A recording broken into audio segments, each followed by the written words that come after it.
Hi, I'm Steve LeClaire and I'm with Whistler RCMP, but I'm also with Whistler Search and Rescue. When somebody gets lost in the backcountry, goes missing, gets injured, or becomes stranded, they typically call 911 and the call gets routed to the RCMP to handle.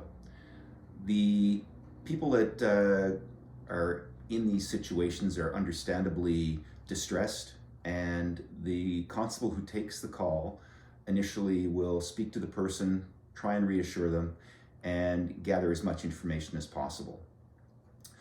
Once the officer has gotten the information that's required, he or she will contact a SAR manager and provide that information to the SAR manager.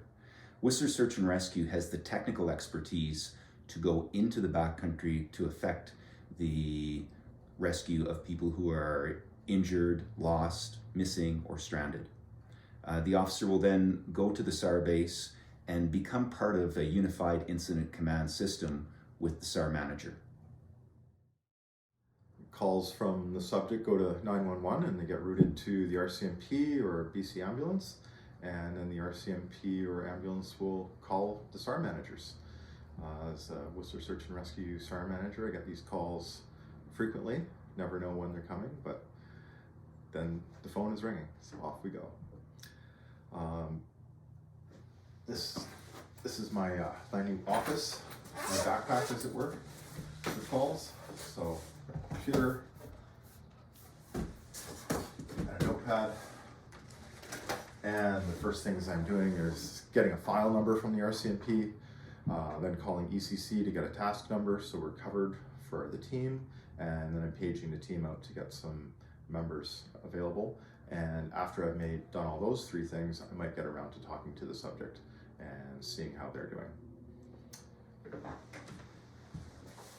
So as the call progresses and I do talk to the subjects and I get some SAR members actually coming in to the base, we start getting a plan together on how best to action it and turn it over to the members that are very qualified to operate in the backcountry. I have a lot of confidence in our members.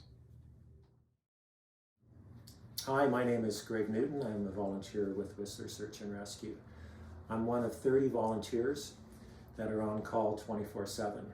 When we receive a page from the SAR manager, we evaluate if we're available, and that means physically fit if we have no injuries and we're able to respond. And the calls can range from an hour to 2 hours to 24 hours. And so when we do respond, we have to have the resources available to be out in the field for potentially 24 hours. So in our pack, we have the equipment that we're going to be needing, and that could mean a thermos of warm water or tea and some food provisions.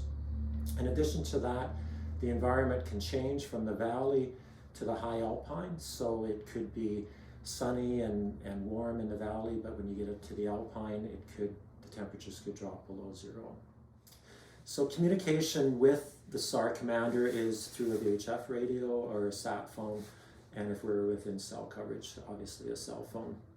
We do keep in regular contact with the SAR manager, outlining our progress as we're approaching the individual, when we reach the subject, and just keep them up to date on the progress of packaging and the state of the individual.